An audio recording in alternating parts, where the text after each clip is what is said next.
The focus is Nvidia and AMD's ability to now sell in a limited way chips back into the Chinese market. Just your reaction generally to that.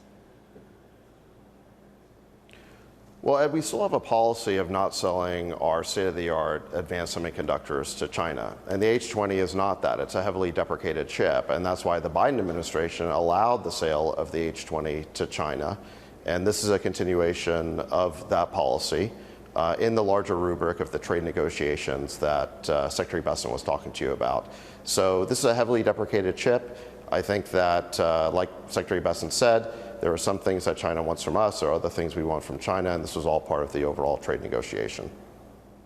David, you advised the president on AI policy as well as crypto policy. Do you have any sense of when he met with Jensen Huang last week at the White House, what case Mr. Huang made to the president that it was the right thing to get the American technology stack back into China? Well, Jensen's been making the case publicly for competing in China, and I think there are a lot of merits to the argument. If you look at developments over the past year, Huawei has advanced very rapidly. They have a new technology called Cloud Matrix, which networks together 384 of their Huawei Ascend chips. Now, the Huawei chip is not as good as the Nvidia chip. The Nvidia chip is 3 times more powerful, but if you network together enough of those chips, you can brute force your way to a similar kind of result. And that is what Huawei has been developing as this Cloud Matrix 384. So, and there have been reports, including from Bloomberg, that they've started exporting that technology, or they've been seeking to export it.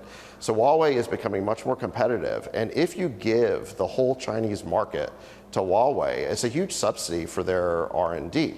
Right? And it basically forces Chinese companies that might be willing to use the H20 to use the Huawei chip and to basically figure out the bugs, work out the kinks of the Cloud Matrix system, and help Huawei scale that up. So I think there is a compelling argument here that you just don't want to hand Huawei the entire Chinese market when Nvidia is capable of competing for a big slice of it with a deprecated, less capable chip. Again, we're not selling our latest, greatest chips to China, but we can deprive Huawei of basically having this giant market share in China that they can then use to scale up and compete with us globally. So I think this policy is nuanced, and I think it makes a lot of sense. The report you were referring to that Bloomberg had was that Huawei was going out to some of the Gulf nations and also some of the Southeast Asian nations and offering prior generations of their chip, but also the Cloud Matrix that you mentioned. The concern being that in dealing with third countries, you know, that there'd be some Chinese access to other nations' technology. How involved have you been, David, in these kinds of talks, in framing the president's thinking that actually just having direct access to lower performance compute is okay with China right now? Well, look, I don't want to. I'm not going to discuss what I talked to the president about, but I mean, I can tell you what I think, which is that the Bloomberg story discussed how Huawei was basically trying to make available the Huawei Ascend chip, which is their current chip, which is basically put together in a rack system with Cloud Matrix to create a viable competitor to Nvidia. And I think it is a viable competitor. I think Nvidia and AMD and other American companies have a better product. But if we don't compete across the world, then we will hand the market to China. And one of the reasons that the president went to the Gulf states on that trip is to encourage business relations between the U.S. and the Gulf state. He signed massive investment deals. And one of the deals that we signed was this new AI acceleration partnership, where we want to create a pathway for the Gulf states like UAE to buy American technology, to buy American chips, and to create data centers on the American tech stack. And I can tell you that this, I don't quite understand why this has proven to be so controversial in Washington. But where these nations, like the Gulf states, they have two choices. They can go with an American technology or they can go with a Chinese technology. And if you don't let them buy the American technology, you're pushing them into the arms of China. And a lot of people said, well, China won't be ready to sell for years. But now we see that there are reports that Huawei is out there trying to sell and export the Huawei Ascend chip. So I think it's very important that we enable our American companies to compete in the global market, that we don't tie their hands, that we don't hobble them, because, again, it's a zero-sum game. That market share will either belong to our companies like Nvidia, or it's going to belong to Chinese companies like Huawei. There's a very simple test for this. Just look at market share. If 5 years from now, we look across the world and we see that Nvidia or other American companies have 80% market share, it means that we won the AI race. But if we look across the world in 5 years and see that Huawei has 80% market share, then it means that we lost the AI race. So I think it's very important that we do everything we can to encourage American exports. To be sure, we can name our security standards, but this is a very easy trust but verify situation.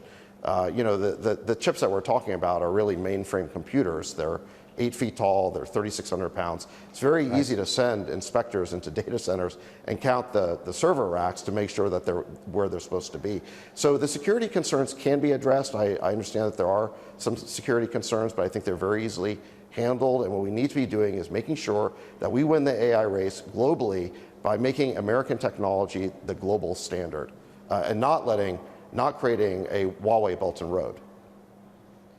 Live on Bloomberg Television and radio worldwide, we're in conversation with David Sachs, Senior Policy Advisor for AI and Crypto, the AI and Crypto Czar. David, I wrote in my newsletter earlier this week about the analogy that Jensen Huang has been using, that the American technology stack should be akin to the US dollar as the world's reserve currency. That's how he would like the administration to approach it. Do you share that view and see some truth in that analogy? Well, here's the way I see it, and this is really, I think, a Silicon Valley view, because I've been a founder and investor in Silicon Valley for 25 years. And what we see is that the winning technology companies are always the ones that create the biggest ecosystem. They have the most developers on their platform. They have the most apps in their app store. And so they work very, very hard to create a partner ecosystem.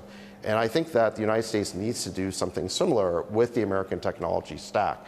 We want the most other countries using our technology because, again, it's a zero-sum game.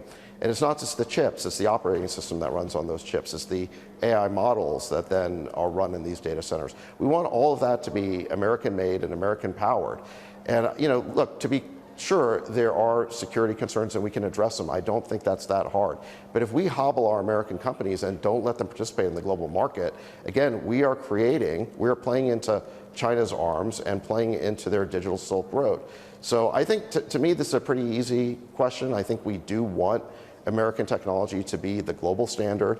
It is a little bit like the dollar. There is a network effect there. The reason why everyone loves the dollar is because they know that everybody else will accept it as well. So we do want to have the strongest dollar. We want to be the reserve currency, and we do want our technology to be the global standard.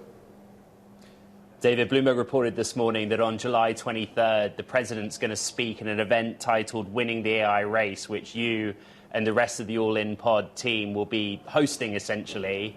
I guess that's going to be a moment where we'll have a fuller sense of what the president and this administration's big picture AI policy is going to be, what the big goals are going to be.